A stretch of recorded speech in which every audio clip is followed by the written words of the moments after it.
Hi മക്കളെ, ഒരു സംശയമില്ലാതെ പറയാൻ പറ്റുന്ന ഒരു കാര്യമാണ്, കഴിഞ്ഞ 10 വർഷത്തിനിടയ്ക്ക് ഇത്രയും ടെൻഷൻ അടിക്കാൻ വിധിക്കപ്പെട്ട ഒരു +2 ബാച്ച് അത് നിങ്ങളത് തന്നെയായിരിക്കും എന്ന് വളരെ സങ്കടത്തോടു കൂടി തന്നെ എനിക്ക് പറയാൻ പറ്റും. കാരണം മറ്റൊന്നുമല്ല, ഈ വീഡിയോ ഞാൻ എടുക്കുന്നത് ഡിസംബർ 26-ാം തീയതിയാണ്. ആൻഡ് +2 മക്കളെ സംബന്ധിച്ചിടത്തോളം ജനുവരി 10 കൂടി ഭൂരിഭാഗം സ്കൂളുകളിൽ ഒന്നാണ് ലാബിൻ്റെ മോഡൽ എക്സാം സ്റ്റാർട്ട് ചെയ്യാണ്. ജനുവരി 10 മുതൽ ഒരു 15 വരെയൊക്കെ 3-4 ദിവസം ഉണ്ടാവും. അതിനുശേഷം അത് കഴിഞ്ഞ ഉടനെ ലാബിൻ്റെ ഫൈനൽ എക്സാം ജനുവരി 20 മുതൽ 30 വരെയൊക്കെ പല സ്കൂളുകളും നടക്കുന്നു. എന്നിട്ടോ മോഡൽ എക്സാം സ്റ്റാർട്ട് ചെയ്യുന്നത് ഫെബ്രുവരി 17 മുതൽ 27 വരെ മോഡൽ എക്സാം ആണ്. അതായത് ഫെബ്രുവരി 17 മുതൽ 10 ദിവസം മോഡൽ എക്സാം ആണ്. ആൻഡ് മോഡൽ എക്സാം ഒന്ന് കഴിഞ്ഞിട്ടൊന്ന് ശ്വാസം വിടുന്നതിന് മുന്നേ തന്നെ എന്താണ് സംഭവിക്കുന്നത്? മാർച്ച് 3 മുതൽ അവരുടെ ഫൈനൽ എക്സാം നടക്കുകയാണ്. അപ്പോൾ ഇത് കാണുന്ന ചില ടീച്ചേഴ്സോ അല്ലെങ്കിൽ ചില പാരൻസ് അല്ലെ ചില ആൾക്കാരെങ്കിലും എന്ത് ചെയ്യുന്നുണ്ടാവും, ചിന്തിക്കുന്നുണ്ടാവും, എല്ലാ വർഷവും ഇങ്ങനെ തന്നെയല്ലേ, ഇതുപോലെ തന്നെയല്ലേ ജനുവരി മാസം മുതൽ. അത് സത്യമാണ്. പക്ഷെ ഇവിടെ 3 വ്യത്യാസങ്ങളുണ്ട്. ഒന്നാമത്തെ വ്യത്യാസം എന്ന് പറയുന്നത് +2 മക്കളുടെ +1 എക്സാമിനെ കുറിച്ച് നിങ്ങൾക്കൊക്കെ അറിയാവുന്നതാണ്. ഭൂരിഭാഗം കുട്ടികൾക്കും പ്രതീക്ഷിച്ച മാർക്ക് കിട്ടിയിട്ടില്ല. അവരൊക്കെ ഇംപ്രൂവ്മെന്റ് എക്സാം എഴുതുന്നുണ്ട്. ആൻഡ് ചരിത്രത്തിൽ ആദ്യമായിട്ട് +2 പരീക്ഷയുടെ കൂടെ തന്നെ +1 ഇംപ്രൂവ്മെന്റ് എക്സാം എഴുതാൻ വിധിക്കപ്പെട്ടത് ഇപ്പൊ +2 പഠിക്കുന്ന കുട്ടികളാണ്. ബാക്കി എല്ലാവരും സെപ്റ്റംബറിലും ഒക്ടോബറിലുമായിരുന്നു ഇംപ്രൂവ്മെന്റ് എക്സാം എഴുതിയത്. ഒന്നാമത്തെ കാര്യം. രണ്ടാമത്തെ കാര്യം വരുന്നത് അതിനേക്കാളും ഇമ്പോർട്ടൻ്റ് ആയിട്ടുള്ളതാണ് ക്വസ്റ്റ്യൻ പേപ്പർ പാറ്റേണിലെ മാറ്റം. അത് ശരിയോ തെറ്റോ എന്നതിനേക്കാൾ അപ്പുറം ക്വസ്റ്റ്യൻ പേപ്പർ പാറ്റേൺ എന്താണ്, ഡിഫിക്കൽട്ട് ആക്കിയിരിക്കുന്നു. സ്ഥിരമായിട്ട് ചോദിച്ചുകൊണ്ടിരിക്കുന്ന പ്രീവിയസ് ഇയർ ക്വസ്റ്റ്യൻസ് ഒക്കെ ചോദിക്കാതിരിക്കപ്പെടുന്നു. ആൻഡ് ഇതൊക്കെ എന്താണ്, ഉറപ്പായിട്ടും ഫൈനൽ എക്സാമിനും ഉണ്ടാവുമെന്ന് തന്നെയാണ് പ്രതീക്ഷിക്കുന്നത്. അങ്ങനെയാണെങ്കിൽ ഇതിന് പ്രിപ്പയർഡ് ആയിരുന്നില്ല കുട്ടികൾ മാത്രമല്ല, ടീച്ചേഴ്സും പ്രിപ്പയർഡ് ആയിരുന്നില്ല. കാലങ്ങളായിട്ട് അല്ലെങ്കിൽ കോവിഡിന് ശേഷമുള്ള ഈസി പാറ്റേൺ എങ്ങനെയാണോ ആ രീതിയിലാണ് ഭൂരിഭാഗം സ്കൂളുകളിലും എന്ത് ചെയ്തിട്ടുള്ളത്, ക്ലാസ് എടുത്തിട്ടുള്ളത്. ഇനി അങ്ങോട്ട് എങ്ങനെ പോർഷൻസ് പോലും തീരാതിരിക്കുന്ന ഈ സമയത്ത് എങ്ങനെ പഠിപ്പിച്ച വിഷയങ്ങളിൽ കുറച്ചും കൂടെ ഡെപ്തിൽ ഡീപ്പായിട്ടുള്ള ക്വസ്റ്റ്യൻസ് എങ്ങനെ പഠിപ്പിച്ചു കൊടുക്കുന്നുള്ളത് കുട്ടികൾക്ക് മാത്രമല്ല ടെൻഷൻ, ടീച്ചേഴ്സിനുണ്ട്. അതാണ് രണ്ടാമത്തെ പ്രശ്നം. ആൻഡ് മൂന്നാമത്തെ പ്രശ്നം എന്ന് പറയുന്നത് ടൈം ടേബിൾ നിങ്ങളൊന്ന് നോക്കിക്കഴിഞ്ഞാൽ +2 ടൈം ടേബിൾ ഒന്ന് നോക്കിക്കഴിഞ്ഞാൽ ഏറ്റവും ഡിഫിക്കൽട്ട് ആയിട്ടുള്ള സബ്ജക്റ്റ് ആദ്യം തന്നെ സ്റ്റാക്ക് ചെയ്ത് വെച്ചിട്ട് ലാംഗ്വേജസ് ആണ് അവസാനത്തേക്ക് മാറ്റിയിരിക്കുന്നത്. ഈ മൂന്ന് കാര്യങ്ങൾ കാരണം ഇപ്പൊ +2 പഠിക്കുന്ന ഭൂരിഭാഗം മക്കളും എന്താണ്, ഭൂരിഭാഗം മക്കളും തീ തിന്നുകൊണ്ടിരിക്കുകയാണ്.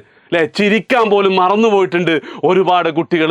ആൻഡ് ഇതിന് എന്താ സൊല്യൂഷൻ എന്ന് വെച്ചാൽ മക്കളെ, എനിക്ക് നിങ്ങളോട് പറയാനുള്ള ഒരൊറ്റ കാര്യം എന്ന് പറയുന്നത്, ഈ എഡ്യൂപോർട്ടൊക്കെ തുടങ്ങിയ സമയത്ത് പല സ്റ്റേജിലും ഇതുപോലെ എന്താണ് ഭയങ്കരമായ പ്രതിസന്ധി ഘട്ടത്തിൽ ഞങ്ങൾ എന്ത് ചെയ്യുന്നു, ഞങ്ങൾ കടന്നു പോയിട്ടുണ്ടായിരുന്നു. പക്ഷേ അന്നൊക്കെ എൻ്റെ ഫ്രണ്ട് എഡ്യൂപോർട്ടിൻ്റെ കോ-ഫൗണ്ടർ എന്നോട് പറയുന്നൊരു കാര്യമുണ്ട്, അജാസേ, ഈ ഒരു സിറ്റുവേഷൻ നമ്മൾ ഹാൻഡിൽ ചെയ്ത് കഴിഞ്ഞാൽ പിന്നെ നമ്മൾ വേറെ ലെവലാവും. പിന്നെ നമുക്ക് എന്ത് സിറ്റുവേഷനെ ഹാൻഡിൽ ചെയ്യാൻ പറ്റുന്നു ആ ഒരു കാര്യം തന്നെയാണ് എന്തുള്ളത് എനിക്ക് നിങ്ങളോട് പറയാനുള്ള മക്കളെ, സിറ്റുവേഷൻ ഇനി മാറ്റാൻ ഒന്നും ചെയ്യാനില്ല. നമ്മളെ മുന്നിൽ 2 ഓപ്ഷൻ ആണുള്ളത്. ഒന്ന് ടെൻഷൻ അടിച്ചിട്ട് തോറ്റു പോയിക്കൊണ്ട് മാറി നിൽക്കുക. രണ്ടാമത് എന്താണ്, എൻ്റെ മാക്സിമം എനിക്ക് എടുക്കാൻ പറ്റുന്ന മാക്സിമം എഫേർട്ട് ഞാൻ എടുത്തിട്ട് എന്നെക്കൊണ്ട് പറ്റുന്ന രീതിയിൽ ഞാൻ പഠിക്കും, ഇതിനെ നേരിടുന്നു കരുതുക.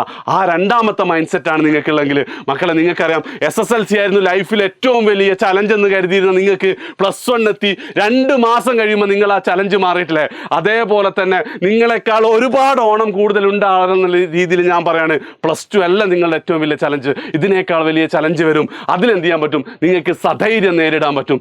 ഈ +2 എക്സാം നിങ്ങൾ മര്യാദയ്ക്ക് നേരിടുകയാണെങ്കിൽ പഠിച്ചു തുടങ്ങുക. ഒരൊറ്റ കാര്യം കൂടെ, ഈ ഒരു കാര്യം നിങ്ങളോടല്ല, നിങ്ങളുടെ അധ്യാപികമാരോടാണ്. കാരണം +2 കുട്ടികളെ സംബന്ധിച്ചിടത്തോളം 20 മാർക്കിൻ്റെ സിഇയും അതേപോലെ തന്നെ മിക്ക വിഷയങ്ങളും 40 മാർക്കിൻ്റെ ലാബും മുഴുവനായിട്ട് ഈ ടീച്ചേഴ്സിൻ്റെ കയ്യിലാണ്. സാധാരണ ഞാനൊക്കെ പഠിക്കുന്ന സമയത്തൊക്കെ ടീച്ചേഴ്സ് ഇങ്ങനെ ഒരു ഡിസംബർ മുതൽ പറഞ്ഞുകൊണ്ടേയിരിക്കുക, ഞാൻ സ്പെഷ്യൽ ക്ലാസ് വെക്കും, സ്പെഷ്യൽ ക്ലാസ് നിങ്ങൾ വന്നിട്ടില്ലെങ്കിൽ സിഇ മാർക്ക് ഞാൻ തരൂല, സിഇക്ക് വേണ്ടിയിട്ടുള്ള ക്ലാസ് ഉണ്ടാവും, അത് സ്പെഷ്യൽ ക്ലാസ്സിന് വരെ സിഇക്ക് വേണ്ടിയുള്ള ക്ലാസ് ആണെന്ന്, അതിന് നിങ്ങൾ വന്നിട്ടില്ലെങ്കിൽ സിഇ മാർക്ക് തരൂല എന്ന് പറയും. അതേപോലത്തെ ലാബിലും എന്താണ്, കഴിഞ്ഞ തവണ ലാബിലൊക്കെ ഒരുപാട് കുട്ടികൾ തോറ്റിട്ട് വെറുതെ പേടിപ്പിക്കായിരുന്നു. എൻ്റെ കെമിസ്ട്രി ടീച്ചർ ലാബ് എക്സാമിൻ്റെ തലേന്ന് ഞാൻ നല്ല ടെൻഷനിലായിരുന്നു. കാരണം ടൈട്രേഷൻ പോലും എനിക്ക് അറിയണ്ടായിരുന്നില്ല. തലേന്ന് എന്നോട് പറഞ്ഞ, അജാസ് നിൻ്റെ സോൾട്ട് ഇതായിരിക്കും എന്ന് പറഞ്ഞിട്ടുണ്ട്. ആ ടീച്ചറോട് അന്ന് എനിക്ക് ഒരുപാട് സ്നേഹം തോന്നിയിട്ടുണ്ട്. പക്ഷേ എനിക്കപ്പോൾ തോന്നിയൊരു കാര്യമുണ്ട്, ടീച്ചർക്ക് ഇതൊരു 2-3 ആഴ്ച മുന്നേ പറഞ്ഞിട്ടുണ്ടായിരുന്നു, സോൾട്ട് ഏതാണെന്നല്ല, ലാബിനെ കുറിച്ച് ടെൻഷൻ അടിക്കേണ്ട അജാസെ എന്ന് പറഞ്ഞിട്ടുണ്ടായിരുന്നെങ്കിൽ ഒരുപാട് ടെൻഷൻ എനിക്ക് ഒഴിവായി കിട്ടൂലായിരുന്നു എന്ന് എനിക്ക് തോന്നിയിട്ടുണ്ട്.